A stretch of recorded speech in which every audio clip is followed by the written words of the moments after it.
puedo recordar todo eso. Déjeme anotarlo. Y la persona que le está dando las direcciones le dice, ¿sabe qué? Yo estoy yendo en la misma dirección. Permítame guiarle. Usted únicamente sígame. Esa persona no solo le señala el camino, sino que, por así decirlo, se vuelve el camino. Jesús no indica el camino. Jesús es el camino hacia el Padre, y cuando usted ora en el nombre de Jesús, Él le lleva a la presencia del Padre. Anota Efesios 2:18. Porque por medio de Él los unos y los otros tenemos entrada por un mismo Espíritu al Padre. ¿Qué significa orar en el nombre de Jesús? Significa orar con su autoridad. Cuando usted pone su firma en un cheque y se lo da a alguien, esa persona va al banco y lo efectiviza. El banco le entrega la cantidad de dinero estipulada en el cheque, porque ese cheque lleva su nombre, lleva su firma, y con su firma usted le autoriza al banco la entrega de ese dinero. Trate de ir a cualquier banco y hacer efectivo un cheque que no tiene ninguna firma, y le aseguro que estará metiéndose en profundos problemas. Cuando pedimos en el nombre de Jesús, no estamos simplemente rociando con algún polvito mágico oraciones al decir en el nombre de Jesús, abracadabra, que lo que he pedido se haga.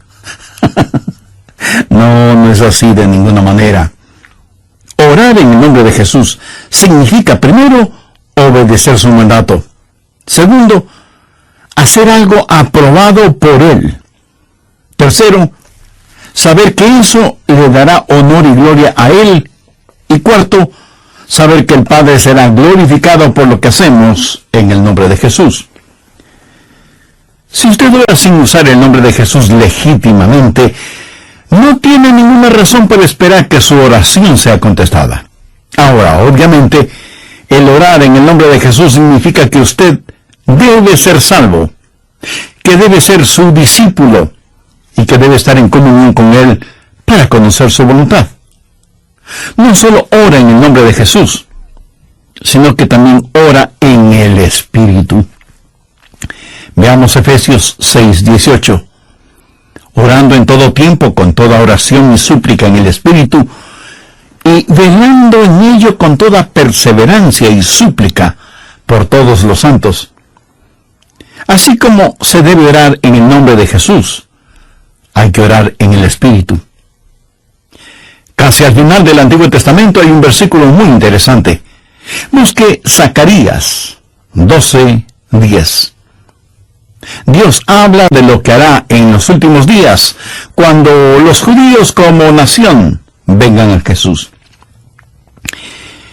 Y derramaré sobre la casa de David y sobre los moradores de Jerusalén espíritu de gracia y oración, y mirarán a mí, a quien traspasaron, y llorarán como se llora por hijo unigénito, afligiéndose por él como quien se aflige por el primogénito.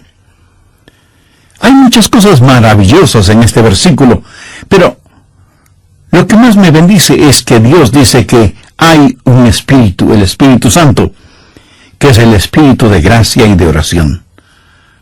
¿Tiene usted dificultades al orar? ¿Sabe por qué? Porque no está lleno del Espíritu. Porque cuando lo esté, la alabanza y la oración fluirán de su Espíritu. Usted estará constantemente alabando a Dios y constantemente suplicando en oración. Dios dice que un día Él va a derramar su espíritu de gracia y oración sobre los judíos, pero Él ya ha derramado su espíritu de gracia y oración sobre usted. Por lo tanto, usted debe orar en el Espíritu. En la pequeña epístola de Judas, el verso 20, dice, pero vosotros, amados, edificando sobre vuestra santísima fe, orando en el Espíritu Santo. ¿Había notado eso? ¿Cómo se desafía usted mismo? Orando en el Espíritu Santo. ¿Por qué es tan importante orar en el Espíritu? Bien, sabemos que cuando oramos en el nombre de Jesús, oramos con autoridad. Pero cuando oramos en el Espíritu, oramos con fortaleza para que Él nos ayude. Déjeme, le muestro algo en Romanos 8:26. Y de igual manera, el Espíritu nos ayuda en nuestra debilidad, pues que hemos de pedir como conviene no lo sabemos. Pero el Espíritu mismo intercede por nosotros con gemidos indecibles. Mi amigo, esto significa que cuando usted ora, no lo puede hacer sin el Espíritu, y Él no lo hará sin usted. Es el Espíritu el que ora, y Él hace por usted lo que usted no puede hacer por usted mismo.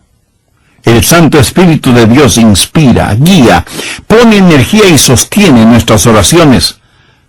Nuestro espíritu humano es débil, y aunque el Espíritu esté dispuesto, nuestra carne es débil. Por lo tanto, el Espíritu Santo nos ayuda en nuestra debilidad.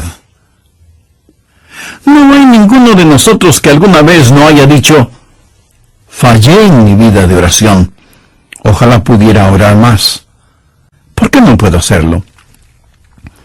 Le diré por qué no oramos más. Francamente, porque somos débiles.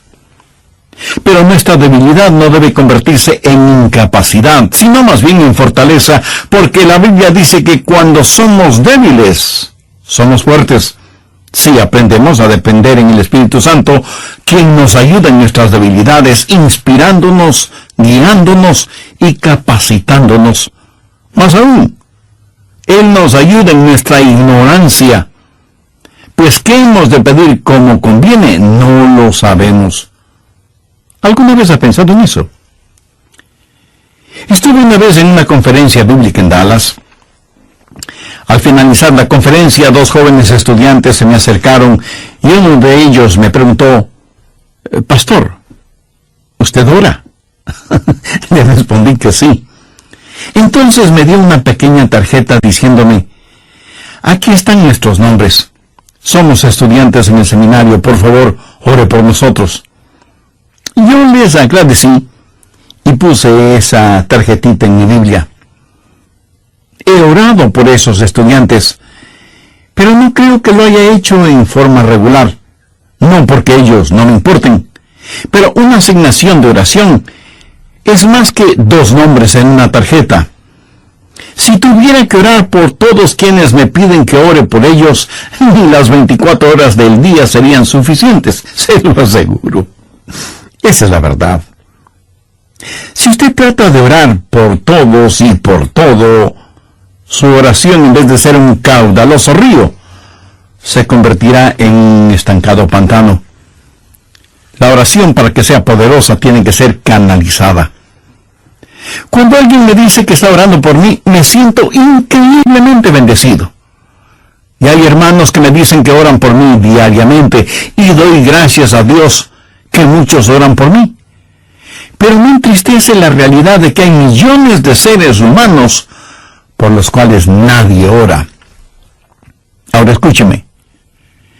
Yo no deseo estar en la lista de oración de alguien, a menos que el Espíritu Santo haya puesto primero mi nombre en el corazón de la persona que dice que ora por mí. Y cuando usted está orando por otras personas en forma individual, muchas veces no sabrá cómo orar por ellos. Por ejemplo, su tía Rosita está enferma, y usted ora: «Señor, restaura la salud de tía Rosita». ¿Cómo sabe que Dios no está preparando a tía Rosita para llevársela al cielo? Y usted ora para que tía Rosita todavía se quede en la tierra, mientras que, de acuerdo a Juan 17:24, Jesús ora y dice: «Padre, aquellos que me has dado, quiero que estén donde yo estoy». ¿Dónde está Jesús? En el cielo. ¿Dónde está la tía Rosita? Todavía en la tierra. En las reuniones de oración, más se ora para que la gente sea sanada que lo que se ora para que la gente sea salvada. Parece que estamos más interesados en mantener a los salvos fuera del cielo que a los perdidos fuera del infierno. No sabemos orar como debemos orar. Cuando Saulo perseguía a los seguidores de Cristo, antes de que fuera el apóstol Pablo, me pregunto qué oraba la iglesia en relación con Saulo. Si yo hubiera vivido en esa época, seguro que hubiera orado: «Señor, mira cómo este Saulo nos persigue. Elimínalo, evapóralo, Señor, haz algo con él.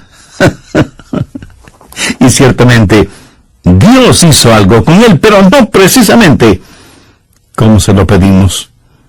Dios lo transformó en el poderoso apóstol Pablo. A veces no sabemos ni lo que pedimos. Por eso el Espíritu Santo que intercede por nosotros dice: Señor, esto es lo que Adrián está pidiendo, pero esto es lo que en realidad necesita. El Santo Espíritu de Dios nos ayuda en nuestras debilidades cuando nosotros no sabemos cómo orar, por qué orar, o cuando no tenemos la fortaleza, ni la energía, ni el deseo de orar. E intercede con nosotros, como la Biblia lo dice en Romanos 6:26, pero el Espíritu mismo intercede por nosotros con gemidos indecibles. Ni usted ni yo, nadie puede orar como el Espíritu Santo puede hacerlo. Y la expresión gemidos indecibles era utilizada para describir los dolores de una mujer dando a luz. Eso, mi amigo, es orar en el Espíritu. Intercede por nosotros con gemidos indecibles, porque muchas veces nosotros no sabemos qué pedir. Algunos años atrás, yo viví la experiencia de un profundo dolor emocional y espiritual a tal grado que no podía ni siquiera articular una sencilla oración. Lo único que podía hacer era quejarme. Pero el Santo Espíritu de Dios escuchó mi oración, y Él llevó mi dolor, mi súplica, hasta el trono de la gracia y la misericordia de Dios. Entonces usted ora primero en el nombre de Jesús, segundo en el Espíritu Santo. Para orar en el nombre de Jesús, usted tiene que ser salvo. Y para orar en el Espíritu, usted tiene que ser lleno del Espíritu Santo de Dios. Tercero, usted debe orar en obediencia a Dios. Es una malvada necedad el esperar que Dios escuche sus oraciones cuando usted no está viviendo en obediencia a Él. Lo triste es que hay personas que tienen la idea de que Dios les bendecirá aún en su desobediencia. Razone esto un instante. Si usted está viviendo una vida de desobediencia y aún así Dios contesta sus oraciones, ¿qué es lo que Dios está haciendo? Está animando y recompensando su pecado. Pero escúcheme, Dios le ama demasiado como para hacer eso. Veamos el Salmo 66. Quiero mostrarle algo. Salmo 66, verso 18. Este es un versículo que debería estar subrayado en su Biblia.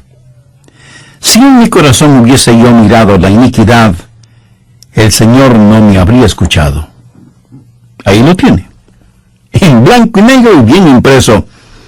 Y usted no tiene que ser un científico aeroespacial para entender eso, ¿verdad? Muchos hablan de las grandes promesas en la oración. Bien, esta es una promesa.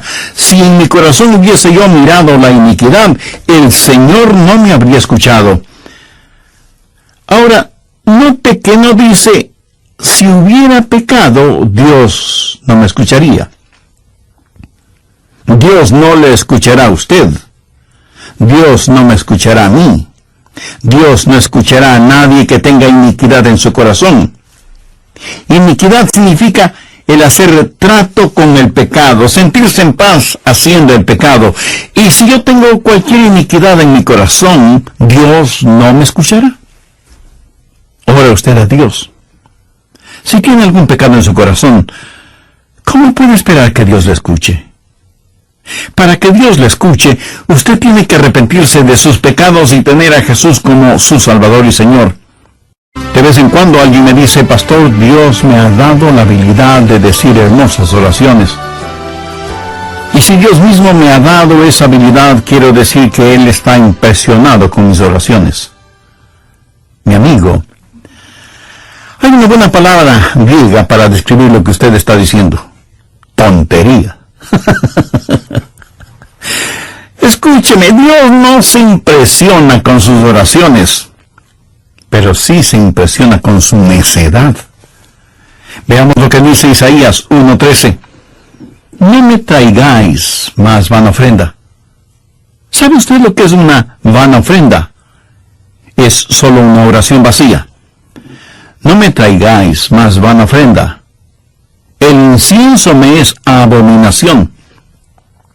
Aquí ellos estaban en el templo quemando incienso, ofreciendo incienso en el altar. No me traigáis más vana ofrenda, el incienso me es abominación, luna nueva y día de reposo, el convocar asambleas, no lo puedo sufrir, son iniquidades vuestras fiestas solemnes. ¿Qué es lo que Dios está diciendo aquí?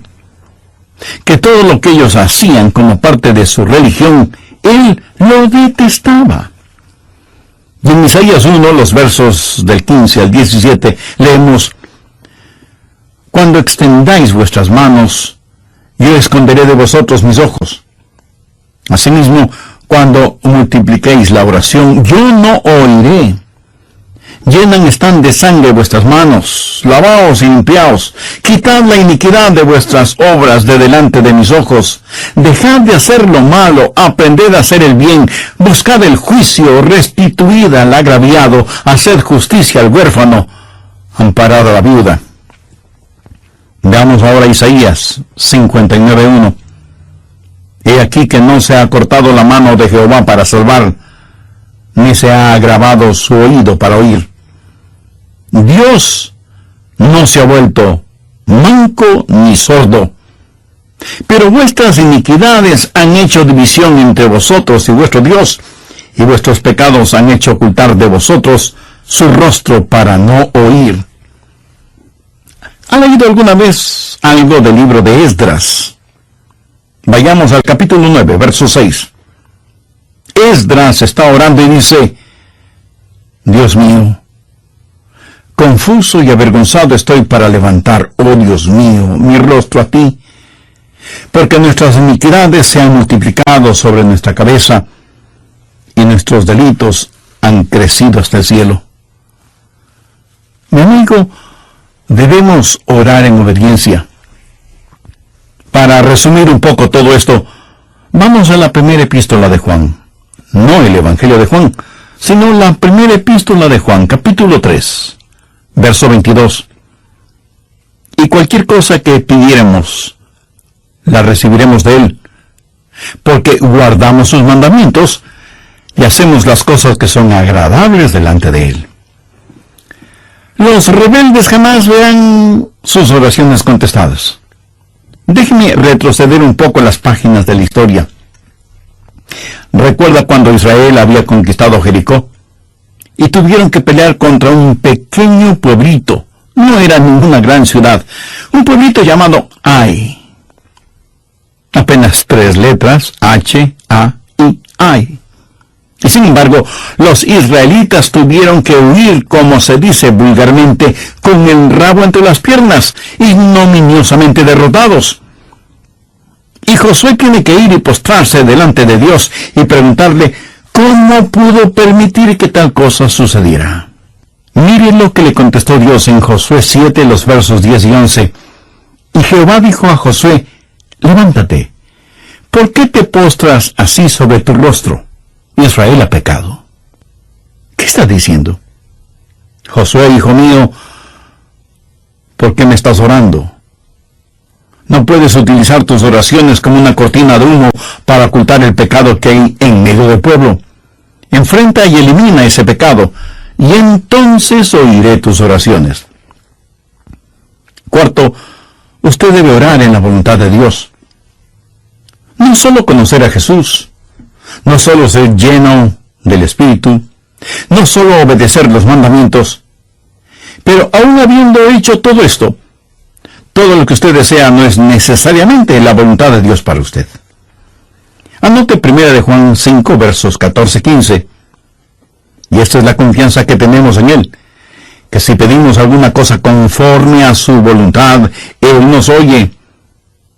Y si sabemos que Él nos oye en cualquier cosa que pidamos, sabemos que tenemos las peticiones que le hayamos hecho. Orar en la voluntad de Dios. Y usted no encuentra la voluntad de Dios simplemente por adivinación. El pastor, ¿cómo voy a conocer la voluntad de Dios? Bien, permítame hacerle una pregunta. ¿Quiere en realidad saberlo? Y usted me responde, bueno, no sé si quiera saberlo o no. Entonces le haré otra pregunta. ¿Quiere hacer la voluntad de Dios? Y usted me responde, sí, claro que sí. ¿La quiere hacer realmente? Quiero decir, si Dios le dijera este mismo momento, hay algo que deseo que hagas, ¿lo haría? ¿Sabe usted cuál sería la primera pregunta debido a nuestra naturaleza humana? ¿Qué es, Señor? Esa no debería ser la primera pregunta o la primera respuesta. Usted no puede contestar una pregunta con otra pregunta. Usted debe contestar esa pregunta con una afirmación. Adrián, hay algo que quiero que hagas. ¿Lo harás? Yo debo contestar, sí, Señor, lo haré. ¿Qué es lo que quieres que haga? Mira, la manera de conocer la voluntad de Dios no es sabiendo lo que es, sino comprometiéndose a hacerla aún antes de saber lo que es. Eso es confianza.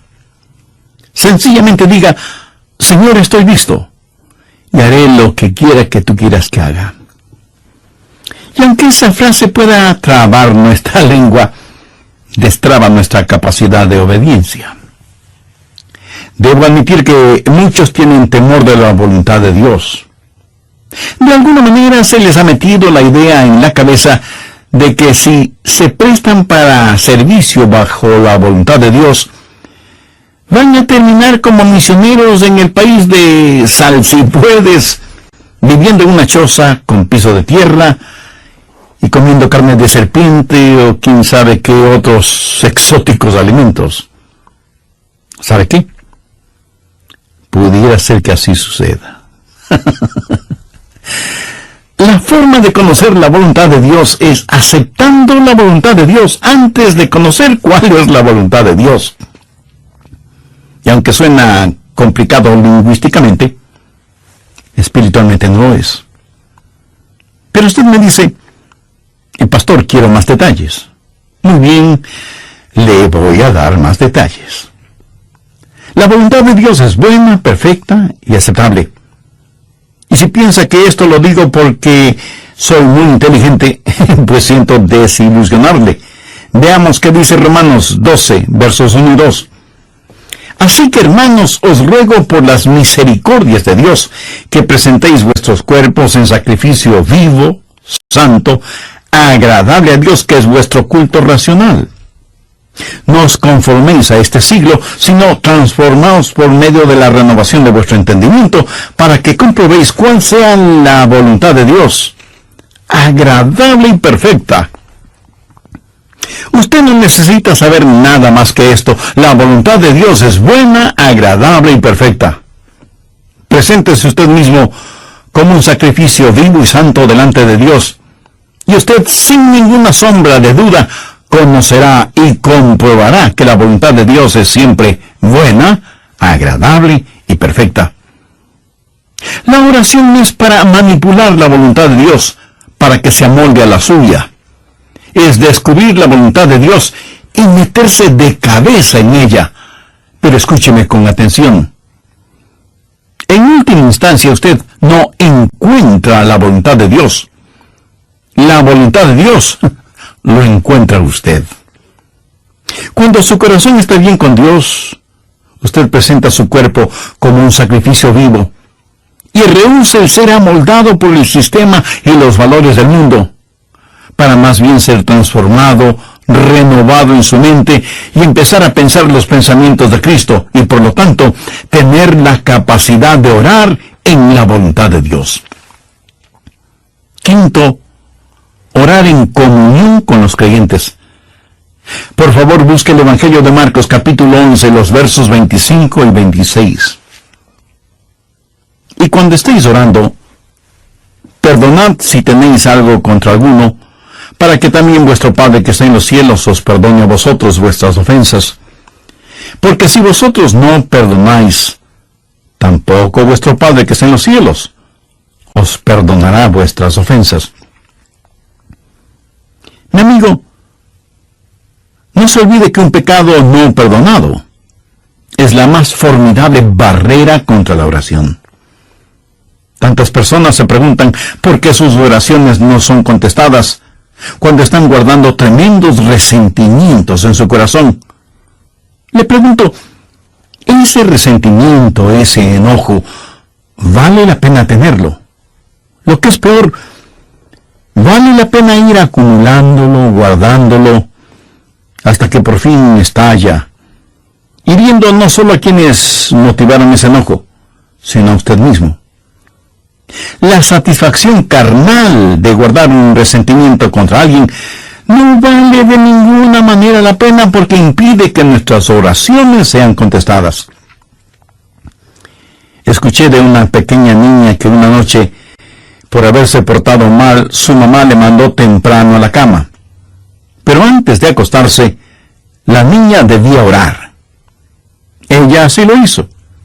Oró por su hermana y su hermano, oró por su papá y su abuelita, oró por sus amigas en la escuela, oró por su profesora, oró por su perro y por su gato, y finalizó con un alegre amén.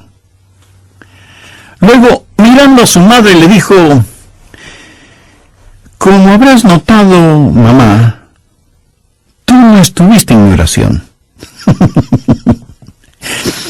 Me imagino que esa oración no habrá salido de ese cuarto, menos habrá llegado al cielo. Pero hay una profunda lección en esto. Sería una temeraria necedad si alguien, teniendo un espíritu no perdonador, pretende que sus oraciones sean contestadas. Y esto es verdad de manera especial entre marido y mujer. En 1 de Pedro 3:7 leemos: vosotros maridos igualmente, vivid con ella sabiamente, dando honor a la mujer como a vaso más frágil y como a coherederas de la gracia de la vida. ¿Para qué? Para que vuestras oraciones no tengan estorbo. Muchos esposos y esposas, aun siendo creyentes, viven como perros y gatos, son como palo y piedra, y aún así se preguntan por qué sus oraciones no son contestadas. Sexto, usted debe orar en fe. En Mateo 21:22 leemos: y todo lo que pidiereis en oración, creyendo, lo recibiréis. Por favor, subraye en su Biblia la palabra creyendo. Ore creyendo, y todo vendrá. Ore dudando, y nada tendrá. ¿Alguna vez has dicho: Dios, yo creo, cuando en realidad no creía? Muchos piensan que el decir que creen les era contado como si en verdad creyeran. Estaban mintiendo, ellos lo sabían, y Dios también lo sabía. ¿Alguna vez ha orado sabiendo que Dios escuchaba sus oraciones y recibió una respuesta de Dios? Verá, la fe es también un regalo de Dios. La fe no es algo que usted guarde en su bolsillo o en su cartera para gastarla en cualquier cosa que se le antoje. Usted no puede tener fe para nada fuera de la voluntad de Dios, porque Dios no da fe para nada que esté fuera de su voluntad. Y usted no puede tener ninguna fe a menos que Dios se la dé. Y no faltará quien pregunte: ¿por qué no tengo más fe? Si usted pone en práctica lo que he compartido en este estudio bíblico, le puedo asegurar que descubrirá que la fe está ahí. Cuando usted ora en el nombre de Jesús, cuando usted ora en el Espíritu Santo, cuando usted ora en obediencia y en comunión, cuando ora en la voluntad de Dios, la fe está ahí. Pero si estos elementos espirituales no están ahí, tampoco estará la fe.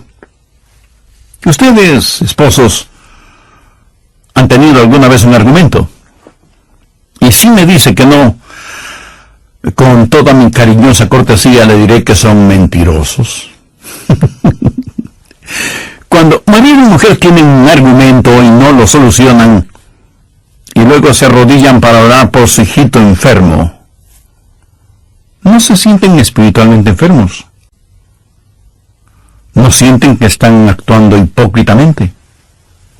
Saben que sus oraciones no se elevarán ni un centímetro del piso y por lo tanto jamás llegarán al cielo. No tienen ninguna fe como para que sus oraciones sean contestadas. Cuando sus corazones sean justos, puros y limpios, y palpiten al mismo compás espiritual, entonces tendrán fe. Y al tener fe, esa fe será el combustible para transportar su oración hasta el trono de la gracia de Dios. Jorge Muller, de Bristol, Inglaterra, fue un gran siervo de Dios y un poderoso hombre de fe. Él tenía un diario personal en el cual anotaba todas las instancias de oraciones contestadas y llegó a registrar 25,000 oraciones contestadas, algunas de ellas increíblemente milagrosas, imposibles de explicarlas, aparte de la intervención de Dios. Alguna vez alguien le preguntó a George Muller, ¿cuál es el secreto para que las oraciones sean contestadas? ¿Sabe cuál fue su respuesta? Tenga fe en Dios. Tenga fe en Dios. Ahora, yo no creo que él dijo tenga fe en Dios, sino que dijo tenga fe en Dios. Verá, en realidad no es una gran fe la que necesitamos, sino que necesitamos tener fe en un gran Dios. Fe no es solo un sentimiento positivo, ni el que usted se vuelva frenético o fanático, sino tener la absoluta confianza de que Dios hará lo que usted le ha pedido, si ese pedido está encuadrado dentro de los parámetros de la voluntad de Dios. Los discípulos le dijeron a Jesús, Señor, enséñanos a orar. Y ese debe ser nuestro pedido también, para que Dios nos ayude a ser hombres y mujeres de oración. Hay algo en nosotros que se resiste a orar. Preferimos ocuparnos en cualquier otra cosa en vez de orar. Y eso se debe a nuestra naturaleza carnal y pecaminosa. Por eso necesitamos la ayuda de Dios para que amemos de tal manera a Jesús y seamos llenos de su Espíritu Santo para que la oración fluya de nosotros en forma constante y que oremos siempre en el nombre del Señor Jesucristo. ¿Han notado con qué facilidad podemos pasar horas haciendo deportes o realizando nuestros pasatiempos favoritos o simplemente mirando programas en la televisión? Pero ¿qué trabajo nos cuesta invertir unos minutos en la oración? La oración eficaz, mi estimado amigo, debe ser un acto intencional de nuestra voluntad. No debemos acercarnos al trono de la gracia en forma casual, sino en forma totalmente intencional. Seguramente entre quienes me escuchan habrá quienes, a pesar de ser religiosos, este asunto de la oración es muy secundario en sus vidas. Ahora, si usted aún no es salvo, mayor razón para que ore a Dios. Lo puede hacer este mismo momento diciendo con sus propias palabras algo como la siguiente oración. Dios eterno, reconozco que soy una persona que no me ha acercado a ti en oración, sino en raras ocasiones. Reconozco también que soy pecador, que estoy perdido y que necesito ser salvo para tener la seguridad de ir al cielo cuando me llames a tu presencia. Señor Jesús, creo que eres el Hijo de Dios y que entregaste tu vida y derramaste tu sangre en la cruz para, por medio de tu sacrificio, pagar la deuda de mis pecados, perdonarme, limpiarme y salvarme. No sé si mi fe es grande o pequeña, pero con la fe que tengo este momento te invito a que vengas a mi corazón y seas mi Salvador y mi Señor. Toma el control total de mi vida y ayúdame a ser la clase de persona que tú quieres que sea. Ayúdame a ser un testigo fiel de tu gracia y misericordia hasta el momento en que me llames a tu presencia. Lo pido en tu santo nombre. Señor, mira cómo este Saulo nos persigue. Elimínalo, evapóralo, Señor, haz algo con él. Y ciertamente, Dios hizo algo con él, pero no precisamente como se lo pedimos. Dios lo transformó en el poderoso apóstol Pablo. A veces no sabemos ni lo que pedimos. Por eso el Espíritu Santo que intercede por nosotros dice: Señor, esto es lo que Adrián está pidiendo, pero esto es lo que en realidad necesita. El Santo Espíritu de Dios nos ayuda en nuestras debilidades cuando nosotros no sabemos cómo orar, por qué orar, o cuando no tenemos la fortaleza, ni la energía, ni el deseo de orar. E intercede con nosotros, como la Biblia lo dice en Romanos 6:26, pero el Espíritu mismo intercede por nosotros con gemidos indecibles. Ni usted ni yo, nadie puede orar como el Espíritu Santo puede hacerlo. Y la expresión gemidos indecibles era utilizada para describir los dolores de una mujer dando a luz. Eso, mi amigo, es orar en el Espíritu. Intercede por nosotros con gemidos indecibles, porque muchas veces nosotros no sabemos qué pedir. Algunos años atrás, yo viví la experiencia de un profundo dolor emocional y espiritual a tal grado que no podía ni siquiera articular una sencilla oración. Lo único que podía hacer era quejarme. Pero el Santo Espíritu de Dios escuchó mi oración y Él llevó mi dolor, mi súplica, hasta el trono de la gracia y la misericordia de Dios. Entonces usted ora primero en el nombre de Jesús, segundo en el Espíritu Santo. Para orar en el nombre de Jesús, usted tiene que ser salvo. Y para orar en el Espíritu, usted tiene que ser lleno del Espíritu Santo de Dios. Tercero, usted debe orar en obediencia a Dios. Es una malvada necedad el esperar que Dios escuche sus oraciones cuando usted no está viviendo en obediencia a Él. Lo triste es que hay personas que tienen la idea de que Dios les bendecirá aún en su desobediencia. Razone esto un instante. Si usted está viviendo una vida de desobediencia y aún así Dios contesta sus oraciones, ¿qué es lo que Dios está haciendo? Está animando y recompensando su pecado. Pero escúcheme, Dios le ama demasiado como para hacer eso. Veamos el Salmo 66. Quiero mostrarle algo. Salmo 66, verso 18. Este es un versículo que debería estar subrayado en su Biblia. Si en mi corazón hubiese yo mirado la iniquidad, el Señor no me habría escuchado. Ahí lo tiene, en blanco y negro y bien impreso. Y usted no tiene que ser un científico aeroespacial para entender eso, ¿verdad? Muchos hablan de las grandes promesas en la oración. Bien, esta es una promesa. Si en mi corazón hubiese yo mirado la iniquidad, el Señor no me habría escuchado. Ahora, note que no dice, si hubiera pecado, Dios no me escucharía. Dios no le escuchará a usted. Dios no me escuchará a mí. Dios no escuchará a nadie que tenga iniquidad en su corazón. Iniquidad significa el hacer trato con el pecado, sentirse en paz haciendo el pecado. Y si yo tengo cualquier iniquidad en mi corazón, ¿Dios no me escuchará? Ora usted a Dios. Si tiene algún pecado en su corazón, ¿cómo puede esperar que Dios le escuche? Para que Dios le escuche, usted tiene que arrepentirse de sus pecados y tener a Jesús como su Salvador y Señor. De vez en cuando alguien me dice, pastor, Dios me ha dado la habilidad de decir hermosas oraciones. Y si Dios mismo me ha dado esa habilidad, quiero decir que Él está impresionado con mis oraciones. Mi amigo, hay una buena palabra griega para describir lo que usted está diciendo. Tontería. Escúcheme, Dios no se impresiona con sus oraciones, pero sí se impresiona con su necedad.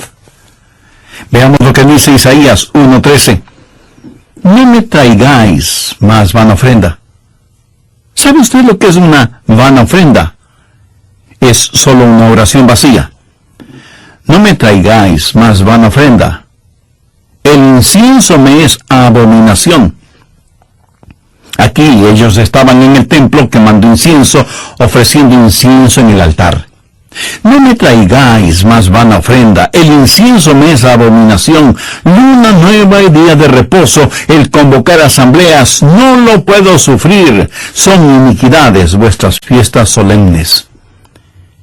¿Qué es lo que Dios está diciendo aquí? Que todo lo que ellos hacían como parte de su religión, Él lo detestaba. Y en Isaías 1, los versos del 15 al 17, leemos: Cuando extendáis vuestras manos, yo esconderé de vosotros mis ojos. Asimismo, cuando multipliquéis la oración, yo no oiré.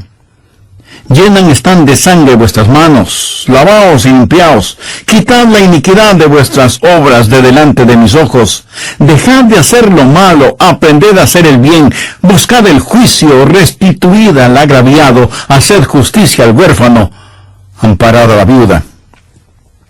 Veamos ahora Isaías 59:1. He aquí que no se ha cortado la mano de Jehová para salvar, ni se ha agravado su oído para oír. Dios no se ha vuelto manco ni sordo, pero vuestras iniquidades han hecho división entre vosotros y vuestro Dios, y vuestros pecados han hecho ocultar de vosotros su rostro para no oír. ¿Ha leído alguna vez algo del libro de Esdras? Vayamos al capítulo 9, verso 6. Esdras está orando y dice: Dios mío, confuso y avergonzado estoy para levantar, oh Dios mío, mi rostro a ti, porque nuestras iniquidades se han multiplicado sobre nuestra cabeza, y nuestros delitos han crecido hasta el cielo.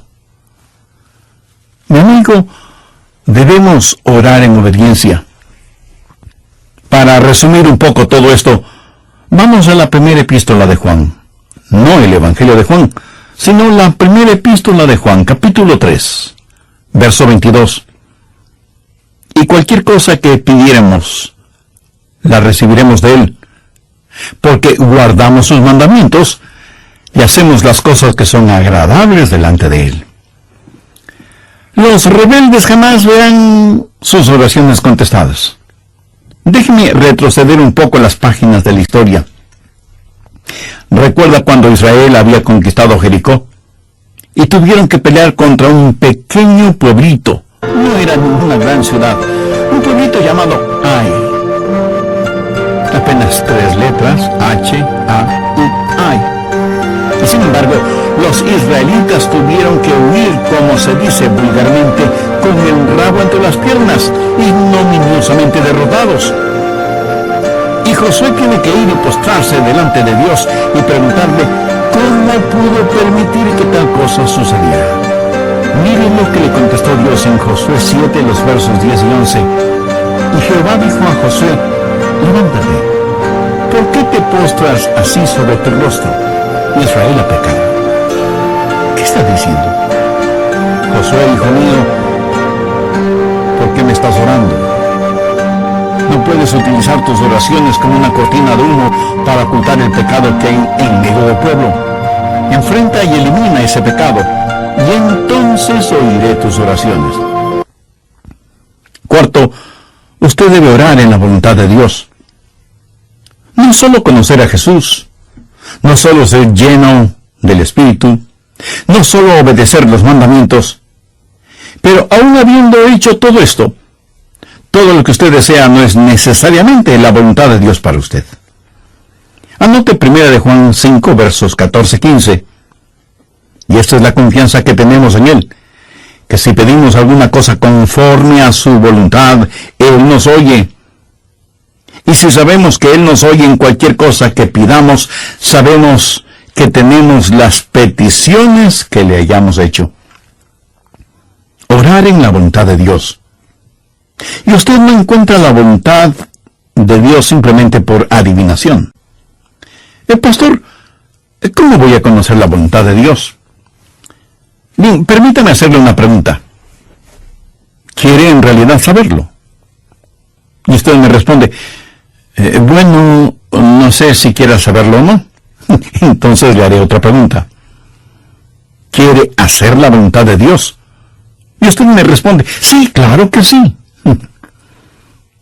¿La quiere hacer realmente? Quiero decir, si Dios le dijera este mismo momento, hay algo que deseo que hagas, ¿lo haría?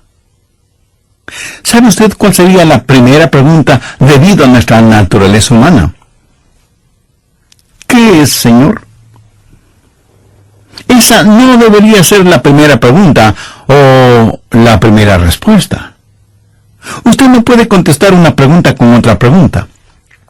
Usted debe contestar esa pregunta con una afirmación. Adrián, hay algo que quiero que hagas. ¿Lo harás? Yo debo contestar, sí, Señor, lo haré. ¿Qué es lo que quieres que haga? Mira, la manera de conocer la voluntad de Dios no es sabiendo lo que es, sino comprometiéndose a hacerla aún antes de saber